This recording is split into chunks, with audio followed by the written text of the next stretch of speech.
Boa noite, amigos internautas, amigos do vereador Carlos Garcia. Hoje é uma terça-feira especial. Estamos aqui em ritmo de largada da campanha 2020 do nosso candidato ao vereador Carlos Garcia, meu querido pai, que hoje a gente está aqui com muita alegria, iniciando mais uma terça-feira de live, muito felizes com a participação de todos vocês, com o desempenho, o engajamento, o crescimento que a gente está vendo nas redes sociais. Isso só mostra o quanto o nosso grupo está forte, está interessado, está animado. Bem, vocês podem perceber que hoje a gente está aqui com um cenário novo, um cenário alegre, balões para fazer clima de festa. E já aproveito para pedir, mande o seu recado no WhatsApp do vereador, no 99913-9005. Vamos lá interagir. E é isso. Pai, vamos dar uma boa noite especial aí para todo mundo. 40404. Boa noite. Tem que lembrar sempre o número do 40404, Carlos Garcia, o candidato à reeleição. Boa noite a todos, sejam bem-vindos. Hoje nós vamos falar de um tema bem light, né? Mais assim mesmo de largada de campanha. E estamos aqui para interagir com você, internauta, você, nossos apoiadores, nossos correligionários, amigos, enfim, famílias, pessoas que nós temos visitado e pedido para, nesse momento, ingressar e entrar aí no Facebook para assistir a nossa live. Confesso a vocês que hoje, apesar de cada dia ser um dia novo, hoje eu estou um pouquinho mais nervosa aqui na frente, porque, querendo ou não, um dia como esse dá um frio na barriga, porque a gente sabe o caminho árduo que é o caminho, né, pai, dessa candidatura. O reloginho está correndo. O reloginho está correndo, as coisas estão mudadas e a gente tem que rebolar e aprender tudo novo. Enfim, o tema de hoje dessa live ficou: por que estou trabalhando para a reeleição? Né? Porque muitos se falam do novo, do não sei o quê, por que ele quer se reeleger? Eu acho um tema justo, um tema necessário para poder esclarecer e até para ser digno, né, com os trabalhos que já vieram sendo feitos nesses anos, né, pai? Então, eu vou abrir aqui te perguntando, né, vou pedir para você contar um pouco para nós como é que foi a sua trajetória aqui em Várzea Grande até você chegar onde chegou, conquistando o seu primeiro mandato de vereador. Muito bem. Nós viemos para Porto Gaúcho no dia 1º de março de 91, né? E daí então fui ativar na minha profissão, contabilista, advogado. E quando foi em 2000, surgiu o convite para a Marina ser candidata, minha esposa ser a candidata a vereadora pelo PPB para compor aquela proporcional de vagas de mulheres e tal. Eu tinha 8 anos. Você é verdade. E então daí fizemos lá a tramitação e foi lançada a candidata e eu e ela saímos para a rua aí atrás de companheiros para poder nos ajudar, e a coisa foi tomando corpo e chegou o dia da eleição. Ela foi muito bem votada, despontava sempre nas pesquisas, né? Eu falei, a mulher vai... Tem essas pesquisas, né? A mulher vai eleger, e eu acho que vai mesmo, porque tinha consistência a candidatura. Não fosse, obviamente, a interferência das forças estranhas, aí ela não se elegeu, o partido sequer fez um vereador. Então essa foi a grande alegria pela largada na vida política em Várzea Grande, e a tristeza por receber o impacto da cultura da política Várzea Grande. Não foi uma vitória, mas foi uma largada muito interessante. Foi uma vitória. Foi bem votada, foi uma vitória, né? A Marina só não foi eleita, mas a vitória foi porque a campanha foi uma campanha vitoriosa, né? Sim, aí as só forças não vamos entrar nesse detalhe. Eu lembro até hoje da música. Pois é. Aí depois, em 2004, daí eu saí candidato pelo PSC. Fizemos, o candidato a prefeito era o Campos Neto e tal, aquela coiseira toda, né? A princípio a pesquisa apontava Campos Neto, mas na verdade não era o candidato do povo, né? Tinha o Wallace que vinha com grande força e tal, e era o vice, né? Era o vice. E aí saímos candidatos, aí 104 candidatos apoiando o Campos Neto. Até que chegou um dia que Campos Neto não deslanchava, né? Não ia, e só mentindo para nós, e não tinha não tinha consistência. A consistência, a candidatura dele não tinha, como é que fala? Resultado. Não, eu quero dizer... Vamos lá. Não tinha estrutura, né? Não tinha combustível, não tinha material, não tinha nada. Muito embora essa campanha me ensinou uma coisa, que quem quer ser candidato tem que ter pelo menos o seu material. Se não Independente, tem, né? Se não tem, você fica esperando o candidato a prefeito fazer e não vai acontecer no lugar. Ainda mais que não estava comprometido com os outros, né? Os candidatos. E foi exatamente num dia assim, que nem hoje, 29 de setembro, mas foi 29 de agosto, né? E numa fatídica reunião ali no diretório do DEM, no PFL, acho que era o PFL ainda, e ele lá estufando a veia e falando que nós vamos conseguir. Eu falei, você para de falar bobagem e respeita 104 famílias que estão aqui te apoiando, esperando que você tome uma decisão de homem, né? Uma coisa séria, honesta. Aí criou aquela confusão, você está falando pelo partido? Falou, estou falando por mim. O partido nessa hora não apita nada, estou falando eu, né?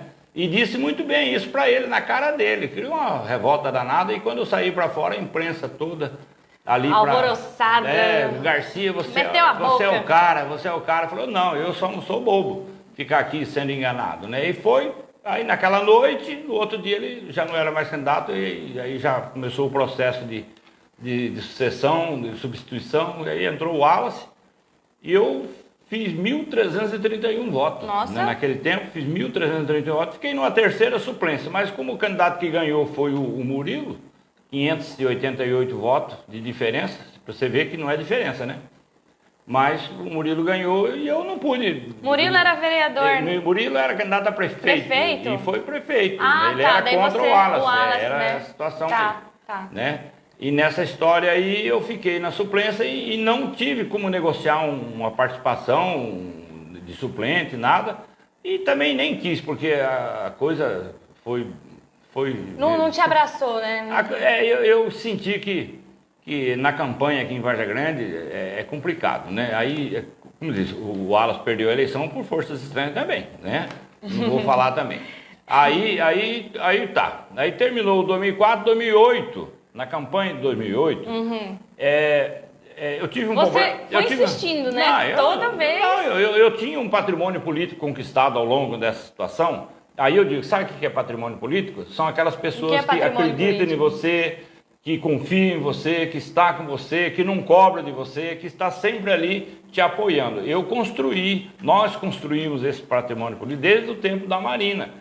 E esse patrimônio foi conquistado através do meu trabalho, como advogado, como contabilista. Eu tinha um acesso muito grande com essa população mais humilde, né, das periferias aí, Cristo Rei, Parque do Lago, Maringá 1, 2 e 3 aí.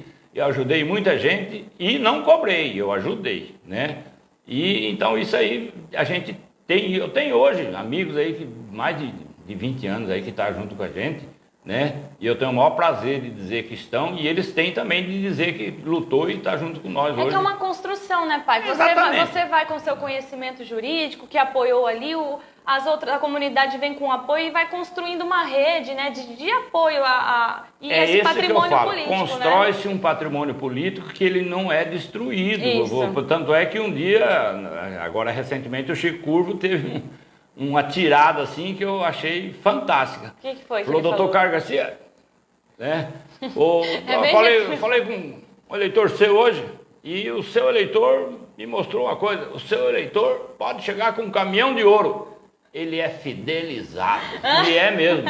Os meus eleitores, eu não quero menosprezar ninguém, mas eu quero dizer o seguinte: a gente tem, ontem fazendo visitas aí, eu disse, a minha relação é relação de família. Eu vou nas famílias, uma vez você estando comigo, eu acho que por conta de mim você não vai se afastar, vai só continuar. Agora, não vou dizer que um motivo ou outro vai nos afastar, mas eu tenho a minha listinha, ela é crescente, né?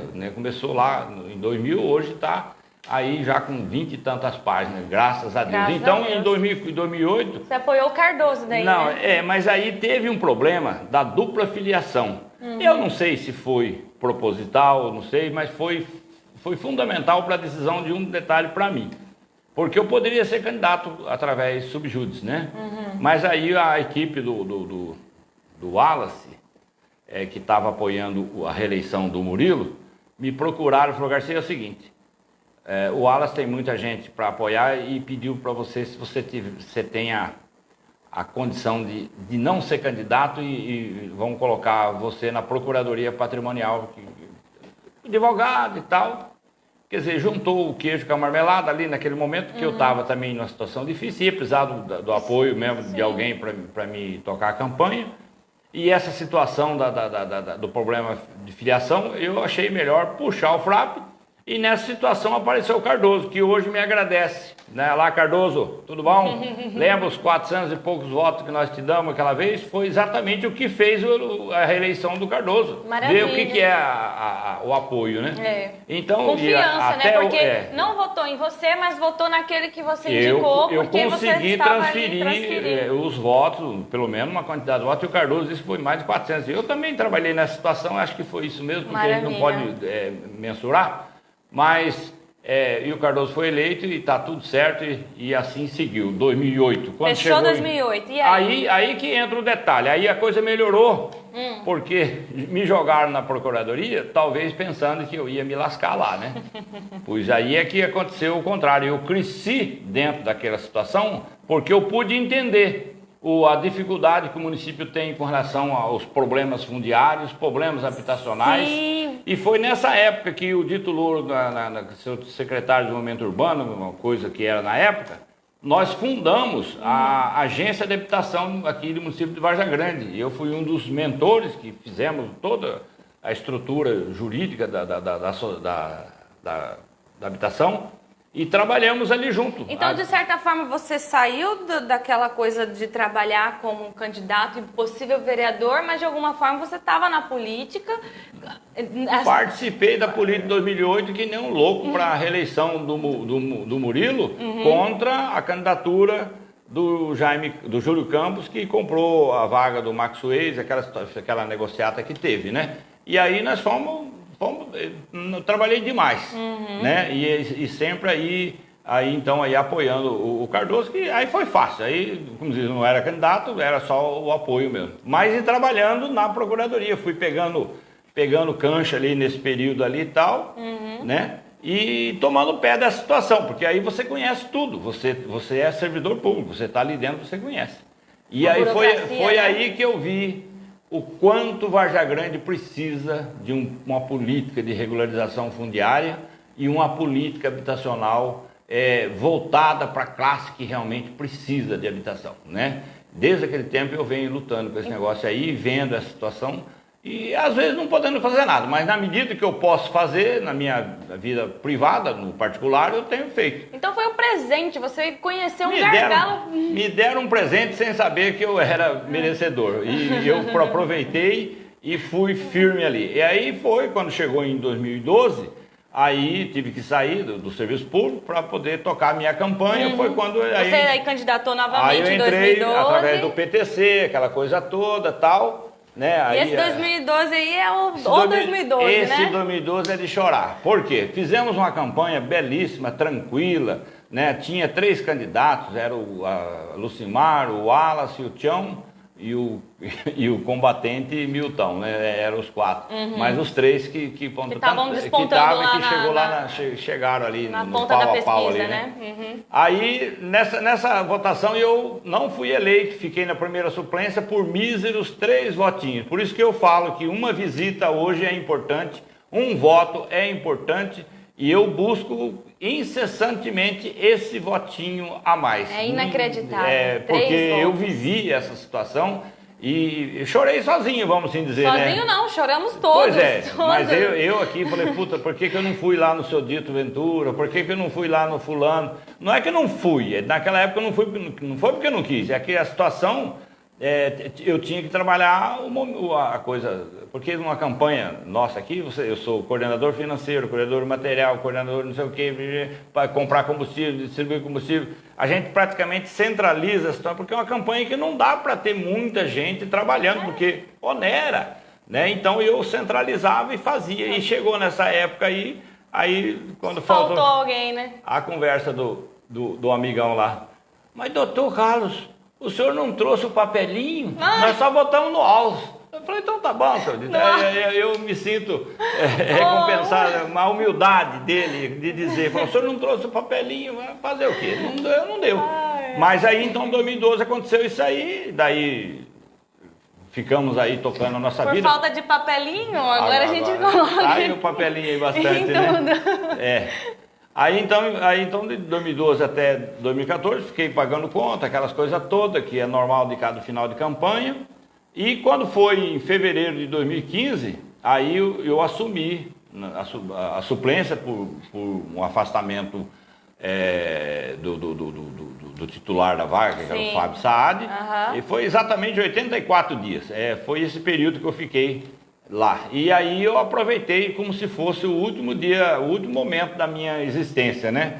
Apresentei mais de 150 indicações, fiz 6 ou 7 projetos de leis. Nesse período? Em 84 dias, né?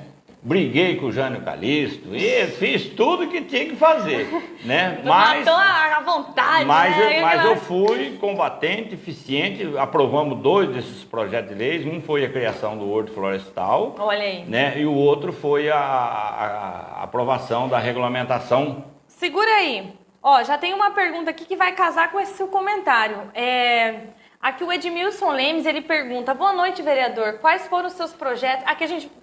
Mas na verdade perguntou de 2016 a 2020, né? Mas acho que já pode puxar já o de 2015. Vou puxar a capivara aí, né? De 2020. Então, Edmilson, é o seguinte, em 2015, em 84 dias, eu apresentei esses 6 projetos, conseguimos aprovar. Aprovamos 4, mas sancionou 2, né? Que foi a criação do Horto Florestal, que está aí até hoje para ser implementado, que precisando de árvore no município e não tem o troço aí, né? Tem. E aprovamos também a regulamentação do leito carroçável das estradas vicinais. E aproveitando, já denominamos aquela estrada da Sadia 3, da BR até na Vila, de Estrada do Progresso. Ali é o pessoal da pequena agricultura familiar e tal, que eu também sou muito ligado nesse pessoal. E foi um pedido da população para fazer, falei, daí fizemos e que maravilha, aprovou, sancionou. Essa inclusive agora vai ser posta em ação com certeza na próxima gestão, porque tem um projeto do nosso candidato a prefeito de fazer o levantamento do leito da rodovia, e para fazer isso vai ter que delimitar. Então aí entra, agora já tem a sua prerrogativa ali do seu projeto. 15 metros para lá, 15 metros para cá, que está previsto na lei. E aí que maravilha, né? Aí depois, já em 2017, apresentamos vários projetos de leis, consegui aprovar a obrigatoriedade de, olha, eu não sou do PV, hein, mas aprovamos a obrigatoriedade dos empreendimentos imobiliários,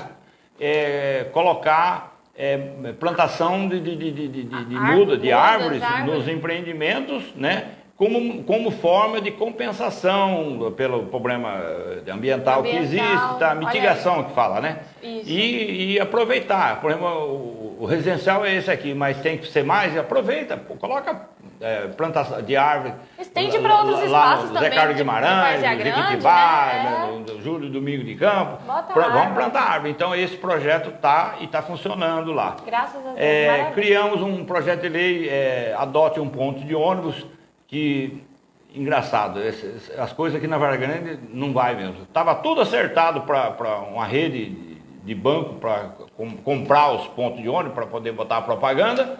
Aí a prefeitura emperrou, que foi pedir licitação, só para poder, acho que, criar o imbróglio, para não deixar o banco usar os pontos de ônibus para poder melhorar. E aí, obviamente, ia fazer ponto de ônibus que nem fizeram lá em Cuiabá, aqueles troços refrigerados, aquela coisa toda. Ia fazer uma parceria mas público-privada. É lei do Carlos Garcia. Tem a lei da criação da bacia leiteira, foi aprovado 19 votos a 0 na Câmara, perfeito, um projeto para agricultura, fomentar a agropecuária familiar, né? Seria isso aí, né? Para poder gerar produção de leite para o laticínio lá do Sadia 1.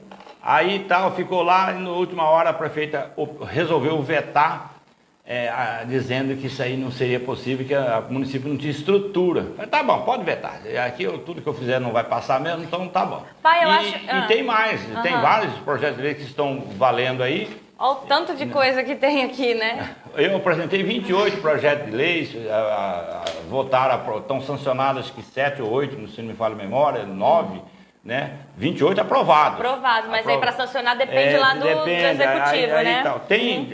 Eu quero fazer um parênteses aqui. Tem 3 projetos de lei que eu apresentei. Engraçado, eu tenho uma vocação para esse negócio do ambiental que é coisa natural. Você sabia que é importante? Porque quando fala de planejamento urbano, planejamento tudo, hoje em dia estão se usando o termo planejamento ambiental. Porque não tem como falar de cidade, não tem como falar de desenvolvimento do meio se a gente não incorporar o meio ambiente. Então você, de certa forma, já está ali visionário. Presta atenção nesses 3 projetos de lei. O primeiro projeto de lei que eu apresentei, foi no pacote, foi numa cacetada só. Para obrigar os proprietários de imóveis que fossem reformar a sua casa, tal, que passa pela aprovação do município, para exigir que coloque energia fotovoltaica, né? Faz aí tal, coloca as placas de energia para poder economizar energia, né? Aí, a Câmara aprovou com o louvor. Outra, para pedir que, na mesma forma que novas construções, reformas de construções, fazer a captação de água pluvial, criar cisternas para esse dia de hoje que nós estamos aí nessa secura, né? Também foi aprovado com louvor. Tem um outro projeto aí que eu fiz que aí você vai até achar graça, que é para botar energia fotovoltaica em todos os poços artesianos, em todas as estações de captação de água da prefeitura, nas escolas, nas creches, tudo, para poder economizar energia. Vetaram os 3 projetos. É como se não quisessem olhar para o futuro, né? Ou então para não dar aso ao trabalho do vereador. Mas isso aí para mim vai ser refeito tudo agora nessa nova legislatura. Tenho fé em Deus que não vai ser reeleito. E aí tem mais projetos, tem o crematório. Não, inclusive se tem mais projetos, eu convido vocês a acessarem a página do Facebook, Carlos Garcia Vereador. A gente tem postado com frequência ali todos os trabalhos que vêm sendo feitos. Em breve a gente já está lançando a cartilha com tudo isso aqui, ó. Tudo que está aqui, todas as indicações, todos os projetos de lei, tudo para resolução. Se alguém quiser fazer uma auditoria aqui dos trabalhos de Carlos Garcia, vai estar lá, tudo descrito, para a gente até poder ampliar esse diálogo e olhar o que mais a gente pode brigar, o que mais a gente pode pedir. Competência comprovada. Competência comprovada, é isso mesmo. Aí. Olha aí, não é à toa, não é um carimbo, não é um carimbo de graça, não é um carimbo que tem aqui, ó, demonstrado que tem substância. Que tem substância. Pois bem, pai, tem muita coisa para falar dos seus trabalhos, então não vamos nem prolongar mais nisso, né? Agradeço a pergunta. Que é muito, muito interessante e importante até para você falar, né? É isso que a gente quer. Então, daí em 2016, graças a Deus, a gente percebe que com esse andamento dessa insistência de trabalho, essas portas fechadas, questões jurídicas, vou dizer assim, né? Documentais da dupla cidadania, olha... Dupla filiação. Dupla filiação, dificuldade de alinhamento com a majoritária, enfim, vários obstáculos que você aí teve que encarar. Estão todos transpostos. Todos transpostos. Vida nova a partir de hoje. Uma linda vitória que aconteceu em 2016, que você tem fazendo esse mandato assim, maestramente, maravilhosamente, podendo ser comprovado. Então, assim, depois de a gente passar esse breve resumo, assim, que tem ainda muita coisa para falar, eu te pergunto, né? Se toda a vida, assim, você foi autônomo, independente na questão da sua profissão como advogado, aqui em casa mesmo, sempre o que sustentou foi o seu trabalho. Eu lembro até hoje aqui de ver no quintal de casa um monte de pilha de processos. Aí você falou assim, cada processo desse é um tijolinho que eu conquistei para construir o escritório ou alguma coisa aqui de casa, não lembro, né? Aquilo assim foi, eu nunca me esqueço, acho que eu devia... Você quer me emocionar. Não chora não. Mas é isso mesmo. Peguei ele desprevenido, gente, desculpa, pai, mas isso é realmente muito bonito. Eu tive uma felicidade muito grande, isso aí é aquilo que eu falo, o momento, o cavalo passando arriado, você tem que montar. Se você deixar passar, passou, você fica só subiando. Voltando de Porto Gaúcho para cá, em 91, eu fixei a minha fonte de renda no escritório de contabilidade, que você lembra. Porque o escritório de contabilidade, ele te dá uma renda mensal. De 1.000, de 2.000, de 5.000, não interessa quanto que dá. Mas o que dá, os clientes pagam. E, paralelo a isso, eu foquei na advocacia trabalhista, advocacia criminal, que tinha muito naquela época, de família, alimentos, coisa toda. Né? Então eu fui crescendo como advogado, né, tal. Chegou ao ponto que, daí em 2000, a Marina foi candidata, eu tinha já uma gama de gente que eu tinha esse acesso. Aí para fazer essas visitas foi fácil, né? Mas aí acontece o seguinte, acontece que essa situação foi, quando chegou em 97, 98, surgiu uma situação aí da revisão das poupanças, das contas de fundo de garantia, do governo Collor, dos governos para trás, né? Dos para trás mente. E eu era assessor do sindicato, e o sindicato tinha gente que precisava. E quem que era advogado? Era eu. Aí nós abrimos. Uma oportunidade, né? Que veio, eu tive a oportunidade de ter registrado naquele sistema que a gente tinha ali naquela época, 16 mil nomes, clientes, que geraram mais de 7.000 processos na Justiça Federal. É aí que você vê o negócio, né? 7.000 processos na Justiça Federal, e que aí nós fomos ganhando as ações, foi entrando, tal. Quando chegou em 2001, que começou a ter o resultado, de 98 a 3 anos burdoando para esperar fazer, né? A colheita, né? Aí que eu falava que era os tijolinhos que você falou aí. Então, quando chegou 2001 e 2002, né? Aí começou a vir, foi quando eu direcionei, eu fiz um propósito comigo. Falei, toda a renda dessas ações eu vou focar no empreendimento para que eu tenha a minha independência. A independência que eu falo, não tem que ficar pagando aluguel, não tem que ficar dependendo de mudar para lá, para cá, isso é uma tortura. E focamos lá no prédio. Compramos o terreno e fomos e edificamos ali. E que é o ganha-pão, em 2003, né? Mudamos lá para o prédio. Beleza, baita de um prédião lá, tinha vários colegas advogados, 4, 5 advogados, mais eu, e o escritório de contabilidade, e montamos uma empresa de captação e entrega de encomendas. Aquilo estava no maior fervor, estava, né? Beleza, né? Tal. E aí começou, aí foi engraçado, foi a hora que terminou o prédio, parece que secou os honorários dessas ações, porque veio o acordão. Acordão, que eu quero dizer, que é o acordão do PSDB do Fernando Henrique Cardoso, que mandou fazer acordo, os clientes fazer acordo com a Caixa Econômica, e aí aqueles que tinham ação comigo, foi lá, fez acordo, não me pagou honorário, então secou. Aí secou, né? Então eu tenho um crédito com o Fernando Henrique Cardoso de mais de R$1 milhão naquela época, né? Fernando Henrique, paga nós. Devia pagar mesmo, né? Porque daí no acordo não previa que as ações ajuizadas, tanto fazia, o cara ajuizado ou não podia lá receber, né? E eu dancei, mas sobrou o suficiente que o prédio está lá. Maravilha, né? Não, tá isso lá, aí é fruto de trabalho, exatamente. É indiscutível. Aí a pessoa fala, como é que o Garcia sobrevive? Sobrevive trabalhando.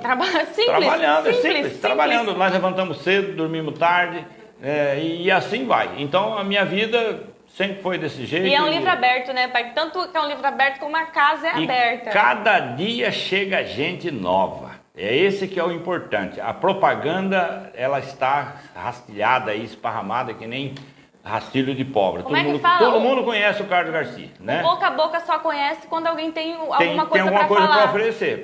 Então, graças a Deus, nessa parte aí eu estou feliz. E hoje recebi uma coisa muito emocionante. Então não vou nem cortar, por favor. Fui lá, divida com a gente. Estou ali arrumando ali minha caminhonete, que roubaram o meu retrovisor. Não era para você ficar se olhando muito. Pois é. Aí eu tô lá, ela falou, você ganhou meu voto. Falei, puta pariu. É difícil. A gente trabalha feito um condenado aí, de repente vem um reconhecimento. E vem, pai, e vem. E virar. E virar. Né? Gente, hoje eu peguei ele na emoção. Não. Mas é isso mesmo. Não, mas é assim mesmo. Deixa eu só falar o que é. Porque a gente, como se diz, a classe política, ela está muito desprestigiada. Mas está muito desprestigiada. Então, e é por outros, não é nem por quem trabalha. Isso aí onde faz você acreditar que você está no caminho certo, que você está fazendo a coisa certa. E é por isso que eu estou aqui, por isso que eu quero a reeleição. Eu vou à reeleição, eu vou trabalhar mais, eu vou fazer mais, vou produzir, vou mostrar para a população de Vargem Grande, do estado do Mato Grosso, que Câmara é com trabalho que se faz, não é com maracutaia, com conversa. Nada. Não estou dizendo que de maracutaia, mas aquela coisa de embromação, aquela história. Pensa que eu trabalho e aquela fica um enganando o outro. Não, lá nós trabalhamos. Finge que eu trabalho, você finge que acredita, né? E por aí tipo vai. Isso. Né? Eu acho que a nossa Câmara esse ano mudou bastante, a civilização mudou bastante, né?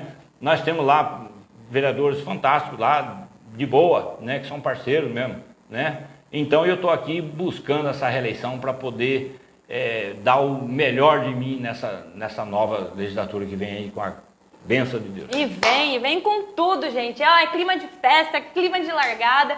E eu já estou muito feliz que a gente tem várias perguntas aqui. Eu ia te perguntar o que te fez decidir pro lado da política, mas já está respondido. Isso aqui é um político nato, nasceu, é advogado. Tá no sangue. É advogado por uma questão de que a vida te coloca num caminho, mas olha aí, é um caminho para outro caminho que Deus encaminha, né? Verdade, você precisava dessa formação até para poder oferecer para a sociedade, porque uma pessoa que é política, ela não tem que pensar na política como um poder, como nada, ela tem que pensar na política como um trabalho para a sociedade. E é isso que vem sendo feito indiscutivelmente. E o que me encoraja a tocar em frente. E eu acho que é o que dá sentido na vida de qualquer pessoa que pensa no bem, pensa no coletivo, né?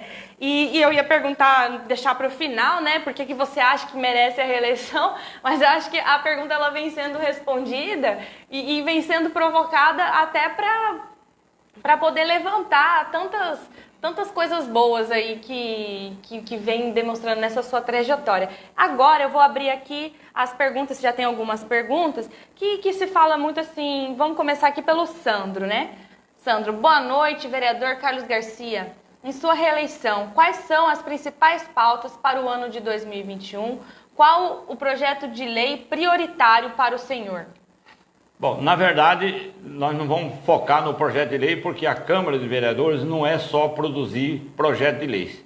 Ela tem que atuar concomitantemente com o projeto do Poder Executivo. Do prefeito, do né? Do prefeito. Então, daí é o seguinte, eu espero que o nosso candidato prefeito seja eleito, e o que for eleito também, se for inteligente, vai poder aproveitar a experiência, a capacidade do vereador Carlos Garcia, no sentido de nós temos que buscar incessantemente os recursos para poder construirmos a grande ETA lá do Chapéu do Sol para acabar, vez por toda, o problema de água de Vargem Grande. Nós vamos estar juntos, vamos dar todo o apoio legislativo para o prefeito nesse sentido. Nós vamos lutar, viu, Sandro? Nós vamos lutar para acabar com o déficit habitacional de Vargem Grande. Vargem Grande não vai ficar nesse negócio de filho morando com o pai, com a mãe, aquela coisa que nós estamos vendo aí na nossa caminhada aí. Uhum. E você já percebeu que a gente sente essa necessidade. Vamos procurar isso aí.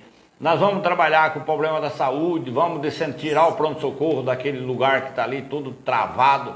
Nós vamos fazer com que o prefeito tire o pronto-socorro para um local onde tenha melhor acessibilidade, maior espaço de atendimento.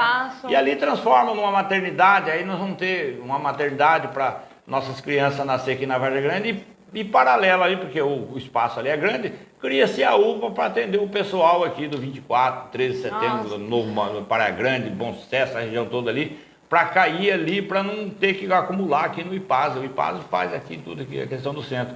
E vou focar muito na agricultura familiar. A agricultura familiar é uma coisa que foi abandonada nos mandatos das gestões passadas, que isso aí dá até dó de ver o povo lá, né? Hoje, agora, nessa época é natural que está seco, né? Mas no tempo das águas não tem nada para fazer. Então, você me permite fazer aqui um comentário, porque eu sou uma militante de internet aqui em defesa do meu pai, vereador Carlos Garcia, e teve um comentário assim, questionando quem são os vereadores, não sei o quê. Aí numa dessa eu fiz o meu comentário, eu falei assim, olha, olhar por Várzea Grande, olhar nos principais centros, nos bairros mais povoados é fácil. Você vai ali, não é fácil no sentido assim, é cômodo, né? Agora eu quero ver vereador sair daqui, andar 40 minutos, ir lá para Sadia, ir lá para os assentamentos. Sadia 1, Sadia 3, Dorcelina, Espinheiro, tudo isso aí é a zona rural de conhecer um por um ali e estender esse trabalho. Formigueiro e sabe? Então, assim, eu acho que isso é uma coisa que e para Várzea Grande é fundamental, como o senhor vem dizendo. E eu quero dizer aí, reportar aqui uma falazinha do Paulo Alencar, lá do Sadia 3, que numa entrevista que foi feita lá, que nós fomos fazer a visitação da ponte nova lá, que foi construída, ele falou, hoje está vindo aqui um monte de vereador, o pai da criança, o menino é dos olhos azuis, mas eu tenho, isso aí vai passar e depois fica só o doutor Carlos aqui para ajudar nós aqui, né, que sempre ajudou do início e ajuda agora e sempre. Então, Paulo, obrigado, hein? Dali foi legal. Foi, então vamos para a próxima pergunta aqui. Vai. Da Duda Maria. Vereador, acompanhei a audiência pública, questão da rodovia dos imigrantes. Qual o prazo que a Rota Oeste e a Prefeitura se comprometeram para colocar a faixa elevada e o semáforo? Olha, o prazo foi 60 dias, né? Então daí nós já encaminhamos para lá, para a Rota Oeste, o material, né? E já encaminhamos também lá para o DENIT e encaminhamos para os deputados, senadores, o material da audiência pública pedindo a medida paliativa que o secretário sugeriu e que nós também estamos querendo, que é o mínimo que se pode fazer de agora até a hora que se processar a substituição da Rota Oeste pela a sucessora que vier aí, não sei qual empresa que vai ser. Né? Então, o prazo foi 60 dias, mas 60 dias... não vai, daqui 60 dias nós estamos lá com o semáforo e coisa lá, nós estamos num período político, está difícil nesse momento de fazer isso, mas eu acredito que até antes de operar essa substituição das empresas aí, nós já vamos ter esse paliativo, porque né? Esse paliativo é necessário e urgente, porque já teve outros acidentes aí com vítimas fatais e acredito que, eu falei DENIT, eu sei. ATT, a Agência de Transporte Terrestre, né? Então, esse aí já está encaminhado. Nós estamos aguardando a resposta. Então o encaminhamento já foi feito, a cobrança está sendo feita e está sendo acompanhado sem dúvida. Esse processo. Vamos para a próxima aqui. Casey Evelyn, vereador, na questão da regularização fundiária em VG, como melhorar, agilizar o processo? Vontade política, decisão por querer fazer a regularização fundiária. Não adianta você sonhar com uma grande regularização fundiária e ficar no gabinete, porque regularização fundiária é Casey Evelyn. Regularização fundiária se faz andando nos locais.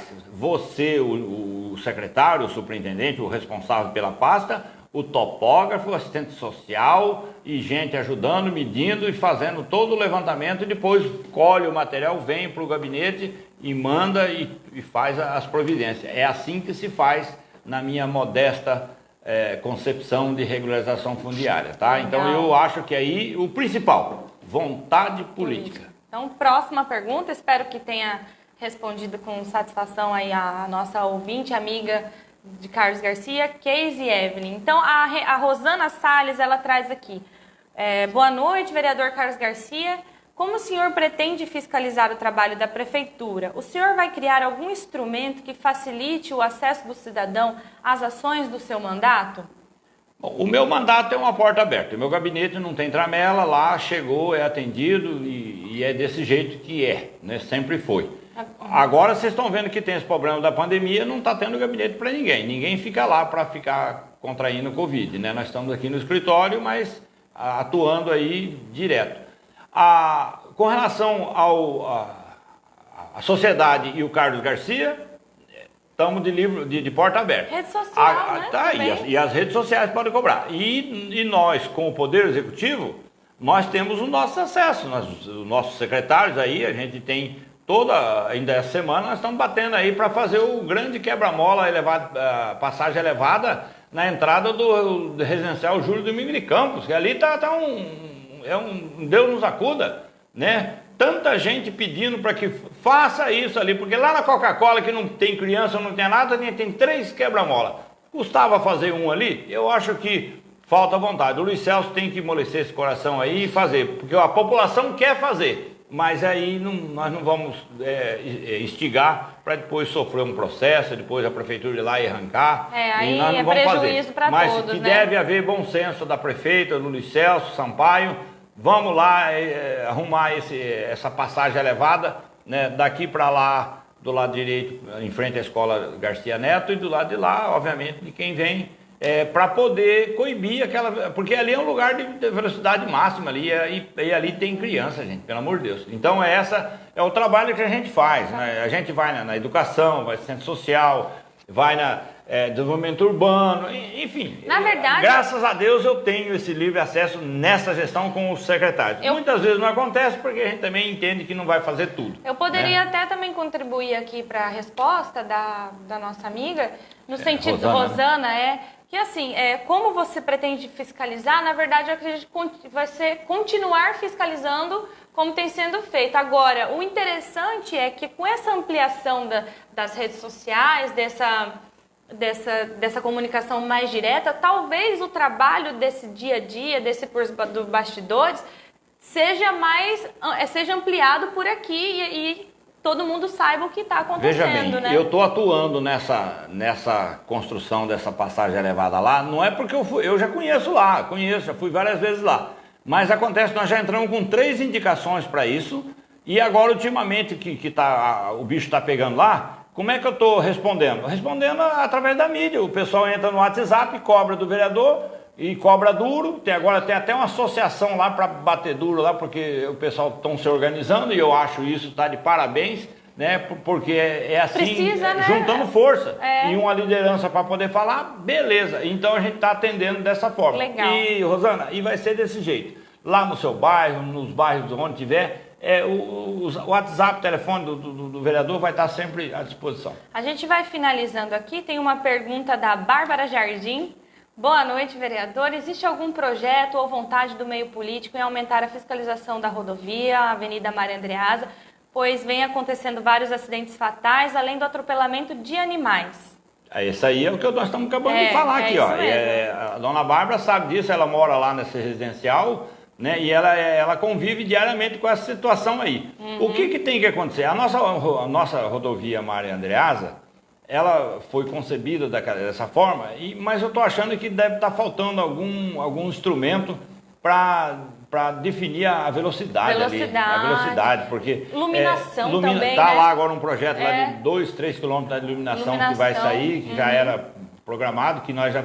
Temos a indicação lá pedindo iluminação pública lá do Papito, aquela região lá toda. Nossa, deve estar aqui também. Se eu rodar aqui, está aqui também. Então, veja bem, Bárbara, essa situação, isso aí, quando aperta o município, eles falam que é rodovia federal.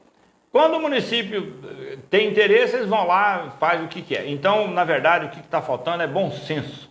Bom senso da administração pública em perceber essa situação. E agora, se for o caso de ter que fazer, como é que fala, botar equipamentos para que a velocidade seja reduzida, eu não vejo nenhum problema. Isso aí é vida que se salva. E com relação àquela desses animais, coitado dos animais. E ali ainda é um lugar ainda ermo, principalmente daquele lado do Papito ali, que ali estão mexendo ali com empreendimento imobiliário aí. Mas ali vai ter muitos animais ainda que vão morrer ali. Não, mas se reduz a velocidade, reduz o índice de atropelamento, com certeza. Até pela freagem segura, de atropelamento de animais e de pessoas. De pessoas, com certeza. É o caso. Então vamos finalizar aqui com a pergunta do Tadeu Koifman, esposo da Zenaide do Cristo Rei. Boa noite, Carlos Garcia. Qual seria a sua atitude diante dessa denúncia sobre o DAI de Várzea Grande? Tem que ir a fundo. Quem tiver responsabilidade, culpa, tem que ser processado e condenado. Porque isso aí é a mesma coisa que tirar leite da boca de neném, tirar o remédio do povo. Que nem esse atrás passou no Fantástico aí, alguma coisa, uma quadrilha roubando dinheiro da saúde. Tem que ser eximado, e aqui na Várzea Grande tem esse negócio de faz lá que faz conta que eu não estou vendo. Isso é uma coisa. Se o Ricardão tiver responsabilidade, é ele que pague. Se o Paulo tiver responsabilidade, que pague. Se o pessoal do DAI, diretores do DAI, tiver responsabilidade, que sejam processados e condenados ao rigor da lei, porque isso aí está tirando a condição da água que deve ser distribuída para o cidadão, porque nós estamos cansados de ver água barrenta porque não é tratada. Então isso aí, o tratamento, o remédio para o tratamento está sendo comercializado no OLX, né? Isso é triste. É triste. Nossa, virou um negócio, né? Um negócio paralelo. Mas por fim, muito legal, adorei assim essa largada aqui da nossa live hoje. Teve, vamos falar, denúncias, emoções, alegrias, enfim, teve de tudo. E pedir voto, né? E pedir voto. Então, por que não finalizar assim, né? Como é que é? Aqui é o seguinte, aqui é 40404, né? E o meu prefeito é 40, é o Flávio da Frical. Então, vamos nessa balada aí, nessa tocada que tem fé em Deus que nós vamos ser eleitos e vamos à vitória. 40 para prefeito, 404 Carlos Garcia é o nosso candidato. E eu ainda vou adiantar uma partezinha do jingle. Tá aqui, tá lá, tá com a gente. Doutor Carlos Garcia tem trabalho e tá presente. Valeu. Tá aqui, tá lá, é o 404, trabalho comprovado. Competência comprovada. Competência comprovada. Tá certo. Aê! O jingle tá chegando aí, vai. Agora aqui, ó. Não foi?